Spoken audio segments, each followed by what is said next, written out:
শীতকাল নিয়ে স্পেশাল একটা ভিডিও নিয়ে চলে এসেছি। তোমরা সকলেই জানো ভ্যাসলিনের 101টা উপকারিতা আছে, কিন্তু কিছু হ্যাকস যা আমি ট্রাই করেছি যা 100% রেজাল্ট দেবে।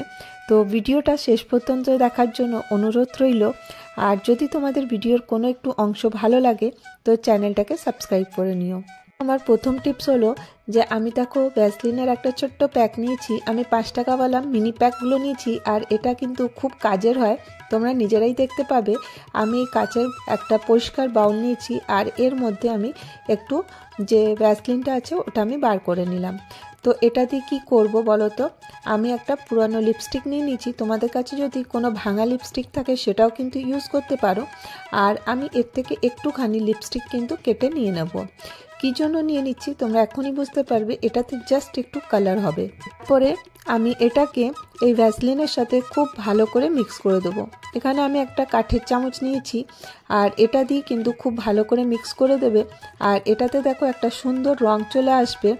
আর এটা কিসের কাজ করবে বলো তো, এটা আমাদের লিপকে ময়শ্চারাইজার দেবে, আর যে ডার্কনেস আছে সেই ডার্কনেসটাকেও কিন্তু লিপ থেকে দূর করে দেবে।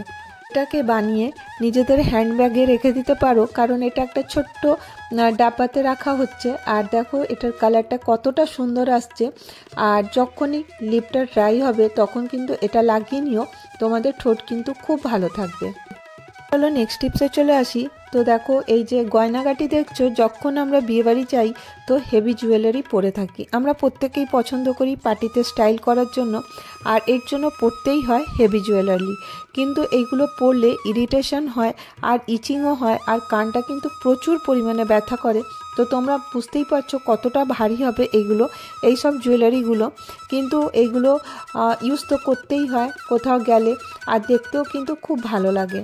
তো এই ইরিটেশন আর এই ব্যথা কিভাবে দূর করব ওটাই আমি তোমাদের সাথে শেয়ার করব। তো আমি কি করছি, এর যে ইয়েগুলো আছে হুকগুলো ওটা খুলে নিলাম। তারপরে দেখো আমি এর মধ্যে কি করব, এর মধ্যে আমি ভ্যাসলিনটা আঙুলে করে নেব, আর দিয়ে এটার যে ইয়ার রিং আছে বা ঝুমকা বা রিং যে কোনো জিনিসে তোমরা কিন্তু এটাকে অ্যাপ্লাই করে দেবে। আর করে দেওয়ার পরে তারপরে এটা ইউজ করবে, দেখবে তোমাদের কোনো যতই ভারী ইয়াররিং পরো বা ঝুমকা পরো তোমাদের কানে কিন্তু একটুও ব্যথা করবে না। আর এগুলো করলে কিন্তু তোমরা কিন্তু অনেকক্ষণ পর্যন্ত নাচানাচিও করতে পারবে, আর কান কিন্তু একটু মানে কাটাকুটিও করবে না, আর ব্যথাও করবে না, ইচিংও হবে না, ইরিটেশনও হবে না। একটু শুধুমাত্র একটু ভ্যাসলিন অ্যাপ্লাই করে আমরা আমাদের যে হেভি জুয়েলারিগুলো আছে ওইগুলো কিন্তু ইজিলি আমরা ওয়্যার করতে পারবো, আর তার জন্য কিন্তু আমাদের কোনো কষ্ট হবে না। এবারে নেক্সট টিপসে চলে আসবো। যখন কোনো পারফিউম বা বডি স্প্রে অ্যাপ্লাই করি তো খুব তাড়াতাড়ি উড়ে যায়। এটা তোমরাও লক্ষ্য করে থাকবে, লং টাইম পর্যন্ত কিন্তু ওটা থাকে না। এবারে যে জায়গাটা আমরা পারফিউম বা বডি স্প্রে অ্যাপ্লাই করি তো দেখবে কিছুক্ষণ পর কিন্তু আর সেই সুন্দর গন্ধটা কিন্তু আমরা পাই না। তো তোমরা এই টিপসটা ফলো করতে পারো। তো যখন যেখানে তোমাদেরকে বডি স্প্রে বা পারফিউম লাগাতে হবে সেই জায়গাটাতে একটু ভ্যাসলিন অ্যাপ্লাই করে নেবে। ভ্যাসলিনটা অ্যাপ্লাই করার পরে তারপরে কিন্তু এই স্প্রেটা দিয়ে দেবে। তো দেখো আমি এখানে হাতের মধ্যে এখানটাতে স্প্রেটা দিয়ে দিচ্ছি। তাতে কি হবে, এর মধ্যে এই যে স্প্রেটা দেওয়ার মানে ভ্যাসলিনটা দেওয়ার জন্য আমাদের এই স্প্রেটা কিন্তু অনেকক্ষণ থাকবে, আর এর পারফিউম বা স্প্রের গন্ধ কিন্তু 4 থেকে 5 ঘন্টা রিমুভ হবে না। অনেকক্ষণ পর্যন্ত এর সুন্দর গন্ধ কিন্তু আমরা অনুভব করব। তো কেমন লাগলো তোমাদেরকে এই টিপসটা? চলো নেক্সট টিপসে চলে আসি। এই টিপটা তোমাদের 100% কাজ করবে আর তোমাদের খুব ভালো লাগবে। আমরা দেখো এই বিয়েবাড়ি বা কখনো কোথাও বাইরে যাই আমরা কিন্তু মেকআপ করি, কম মেকআপ করি বা বেশি মেকআপ করি, আমরা কিন্তু মেকআপ করেই থাকি। কিন্তু যখন বাড়ি আসি সেই মেকআপটা উঠাবার জন্য আমরা দামি দামি মেকআপ রিমুভার ইউজ করি বা কোনো ভালো টিস্যু ইউজ করে থাকি, করি তো। কারণ এই যে এই মেকআপগুলো কিন্তু এমনি সাধারণভাবে জল দিয়ে ধুলে কিন্তু যায় না। তো তার জন্য একটা টাকা খরচা হয় যে ভালো মেকআপ রিমুভার কিনবার জন্য বা ভালো টিস্যু কিনবার জন্য। তো নিজেদের টাকা বাঁচাতে পারো। কিভাবে বাঁচাবে? তোমাদেরকে বাঁচাবে এই ভ্যাসলিন। তো আমি কিভাবে অ্যাপ্লাই করছি তোমরা দেখে নাও। তো দেখো এই ছোট্ট একটা ভ্যাসলিনের যে 5 টাকাওয়ালা ভ্যাসলিনও কিন্তু আমাদের অনেকটা কাজ করে, দামি রিমুভারের থেকেও ভালো। তো আমি কি করব, দেখো হাতে একটুখানি ভ্যাসলিন নিয়ে নিলাম, তারপরে কটন নিয়ে নেবে ওর মধ্যে করে, তারপরে এই যেই জায়গাটা আমাদেরকে মেকআপটা হাঁটাবার আছে সেখানে দিয়ে তারপরে দেখো এইভাবে রিমুভ করবে।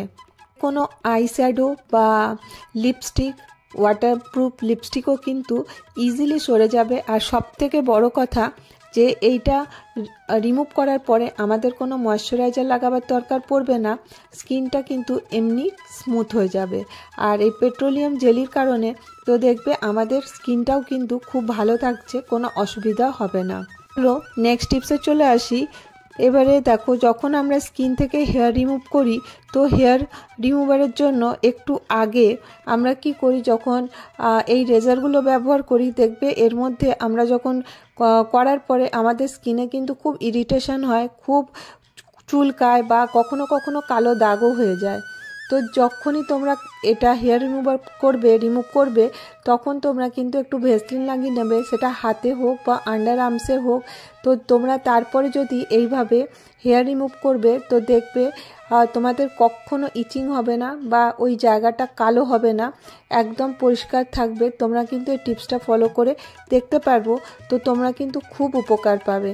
তো দেখো আমি এখানে করে তোমাদের সাথে দেখিয়ে দিই। দেখো পুরো হেয়ার তো রিমুভ হয়ে গেল, তার সাথে কিন্তু তোমাদের স্কিনে কোনো রকমের কোনো প্রবলেম কিন্তু তোমরা দেখতে পাবে না। তোমরা একবার এই টিপসটা ফলো করে দেখতে পারো। আমি নেক্সট টিপসে চলে আসলাম। তো দেখো আমার কাছে এই মাস্কারার এই বটলটা ছিল, এটা মাস্কারা তো শেষ হয়ে গেছে। এরপরে দেখো এর ব্রাশটা কিন্তু একদম ভালো আছে, আর এই ব্রাশগুলো কিন্তু খুব সুন্দর থাকে, মজবুতও থাকে, আর এটা কিন্তু খুব কাজের হয়। বলো তো আমি এটা দিয়ে কী করবো? এটাকে প্রথমে গরম জল দিয়ে পরিষ্কার করে নিয়েছি, তারপর দেখো ভ্যাসলিনের মধ্যে ডিপ করে তোমরা যেখানে চোখের পালক আছে বা আইব্রো, ওখানে কিন্তু বাচ্চা বড় সকলের লাগাতে পারো।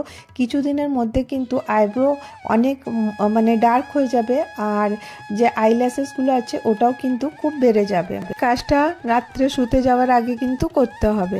এবার নেক্সট টিপসে চলে আসি। তো দেখো আমি একটা বাউল নিয়ে নিলাম কাচের, আর ওর মধ্যে আমি দিয়ে দিচ্ছি বেকিং সোডা, যেটা আমরা খাবার জন্য ইউজ করি সেই সোডা দিয়ে দিলাম, আর তার মধ্যে দিয়ে দিলাম একটুখানি ভ্যাসলিন। যে আমরা সারাদিন বাড়িতে কাজকর্ম করি, তো দেখবে আমাদের হাতগুলো কিন্তু অনেকটা ড্রাই হয়ে যায়।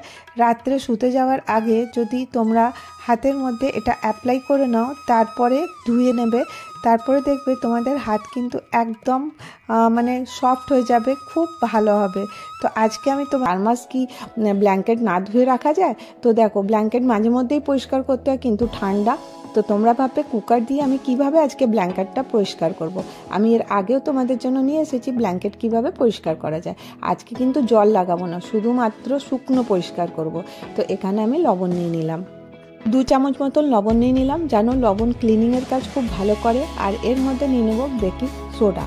তো বেকিং সোডা আমি 2 টিস্পুনের মতো নিয়ে নিলাম, কারণ এই ব্ল্যাঙ্কেটটা যত বড় ওই হিসাবে। তারপরে এতে পাউডার নিয়ে নিলাম, যাতে এর মধ্যে একটা সুন্দর গন্ধ আসে। এইগুলোকে সুন্দর করে ভালো করে মিক্স করে দেবো। মিক্স করে দেওয়ার পরে আমি এটা পুরো কম্বলে ছিটিয়ে দেবো। আমি এখানে একটা চায়ের ছাঁকনি নিয়েছি, ওটা দিয়ে কিন্তু আমি পুরো কম্বলে ছিটিয়ে দিচ্ছি। এটা কিন্তু 2 বার করতে হবে, এক পাশ করার পরে দ্বিতীয় পাশ, কিন্তু ভিডিওটা বড় হবে বলে আমি আর করলাম না। এরপর একটা কুকারে ঢাকনা নিয়েছি, তারপরে একটা পরিষ্কার রুমাল নিয়েছি, নিয়ে দেখো এই ঢাকনাটাকে আমি এইভাবে বন্ধ করে দিচ্ছি। তো দেখো এই শীতের কালে কিন্তু জলে হাত দিতে ইচ্ছা করে না, তখন কিন্তু কম্বলও পরিষ্কার চাই। তো তোমরা কিন্তু এই টিপসটা ফলো করতে পারো। দেখো একটা ভালো টুল হয়ে গেল। এরপরে এইভাবে পুরো কম্বলটাকে পরিষ্কার করে নিতে হবে, কারণ এরপরে দেখো তোমরা নিজেরাই দেখতে পাবে ঢাকনার মধ্যে কতখানি নোংরা লেগে রয়েছে। আর ভিডিও বড় হয়ে যাবে বলে আমি অনেকক্ষণ করলাম না, তোমাদেরকে জাস্ট দেখিয়ে দিলাম। তোমরা কিন্তু এইভাবে পুরো কম্বলটা পেছনে আর উপরে দুদিকেই কিন্তু করে নিতে পারো। এরপর থাকলো মানে এই শীতকালে এত কাপড় বেরোয় যে কম্বল বেরোয়, বেডটা পুরো ভরে থাকে। তোমরা কিন্তু বেডটা এইভাবে লাগাতে পারো যাতে কম্বলটা খুলে না যায়। জাস্ট এইভাবে ফোল্ড করবে, দেখবে কম্বল খুলবে না। নেক্সট আরেকটা টিপসে চলে আসি। দেখো বিছানার মধ্যে এত কম্বল থাকে, এত বালিশ, এইসবে কিন্তু অনেকটা বিছানা জুড়ে নেয়। তোমরা দিনের বেলা কিন্তু কম্বলটাকে এইভাবে রাখতে পারো। তো দেখো আমি এখানে একটা পুরনো ওড়নি নিয়ে নিয়েছি, এটা দিয়ে আমি একটা সুন্দর জিনিস তৈরি করে দেখাবো তোমাদেরকে। তো দেখো এইভাবে আমি ফোল্ড করে নিচ্ছি, কোনো সেলাই করার দরকার নেই, কোনো কিছু কাটার দরকার নেই, জাস্ট খালি এরকমের ওড়নি নেবো। তোমাদের কাছে যে রকমের ওড়নি আছে, আরও সুন্দর ওড়নি আছে, তো ওই দুপাট্টাটা নিয়ে দেখো আমি এইভাবে ফোল্ড করে দিচ্ছি।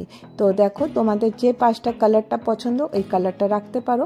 তো তোমরা গ্রিন, মানে আমার এটা দুটো কালারের, আমি ব্লু দিকটাই রাখলাম, দিয়ে দুটো রবার ব্যান্ড এখানে সিকিউর করে দিচ্ছি। কত সহজ বলো। আর দেখো কেউ বুঝতে পারছে এর মধ্যে ব্ল্যাঙ্কেট আছে। আর বাচ্চারা কি করে, ব্ল্যাঙ্কেট খুলে এদিক ওদিক ফেলতে থাকে, বিছানাটাও নোংরা হয়। সেই জন্য আমি এইভাবে রেখে দিই, দেখতেও সুন্দর লাগছে বিছানাটা। আজকে আমি তোমাদের সাথে এই কটা টিপ শেয়ার করলাম। যদি ভিডিওটা ভালো লাগে তো একটা করে লাইক আর একটা করে শেয়ার করে দিও। ভালো থেকো, সুস্থ থেকো।